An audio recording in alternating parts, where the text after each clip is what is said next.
Over the winter I installed a couple LED light bars, a stereo. I decided it was time for the dual battery upgrade on my RZR 800. I decided to go with the true universal dual battery kit. This is the upgraded version from the AOPEC or the Quad Boss. It's supposed to work better with UTVs. Guess we'll see. It comes with the necessary cables to connect your auxiliary battery as well as the isolator. This isolator is what's going to keep you from getting stranded out in the woods with a dead battery. And what this does, it goes between the primary and the auxiliary battery. When your voltage is over 13.4 volts, the stator on the RZR will charge both batteries. But if you got all your loads on, light bars on, stereos blasting away, and your voltage drops below 12.9 volts, it'll disconnect that auxiliary battery. So your primary battery will still be getting charged, so you can still start your RZR. And all your loads, your light bars, your winch, your stereo, that sort of stuff is going to be installed on the auxiliary battery. Now for the auxiliary battery, I'm going with the Odyssey PC925 AGM battery, really good battery. The nice thing about this battery is it can be mounted on its side, or pretty much any position except right upside down. With your bolts.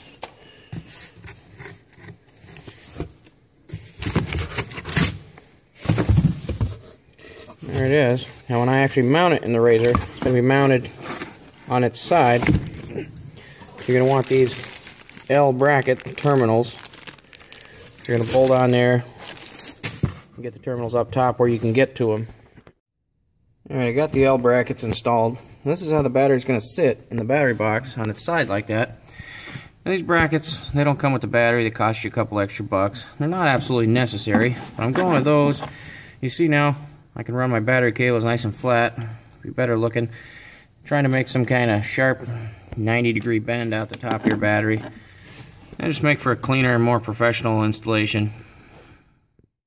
So there's what it looks like sitting in the battery box. You can see that Odyssey battery fits in there real nice.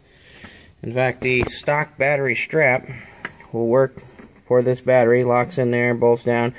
So I've ordered a second one of those. Still waiting on that to come in. There it is. Now we just got to start wiring it up. Alright, when you go to wire it in, these overly elaborate instructions it comes with doesn't really show you clearly which side goes to which battery. But if you look on the bottom, if my camera will focus, you have to look through the glue, the sealer they put on the bottom, and you can see on the printed circuit board below, you can kind of see it says positive sense battery and second battery positive. So this will go to your primary battery, and this side will go to your auxiliary battery. And that's it. Time to get it mounted. Now when you go to mount your isolator, you can put it pretty much wherever you want as long as the wires are long enough. I think most people put it right back in here behind the seat, which is fine.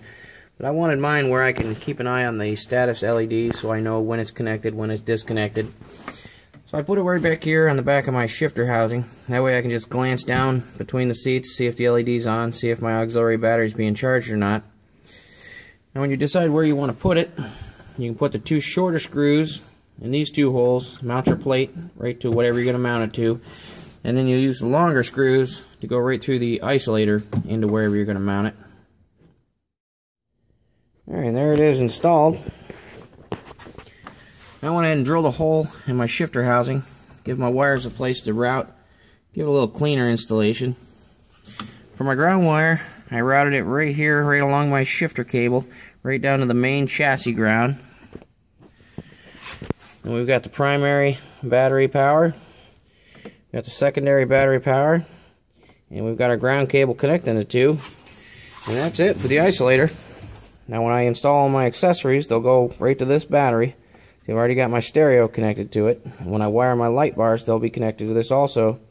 And I decided to leave the winch connected to the primary battery, because if I run this battery down, if I leave my radio on too long, my light bars on too long, run this battery down, I don't want to risk losing my winch. So I'm going to leave my winch connected to the primary battery so I know that's charged and ready to go if I need it.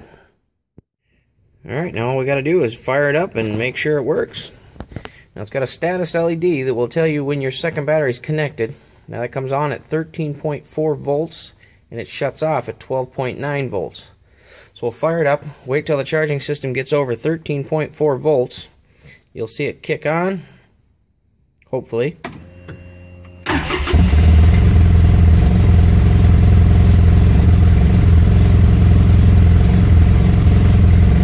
Alright, we're up to 13.4.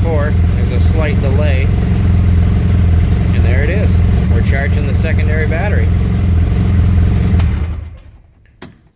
Shut it off, wait for the voltage to drop below 12.9 volts.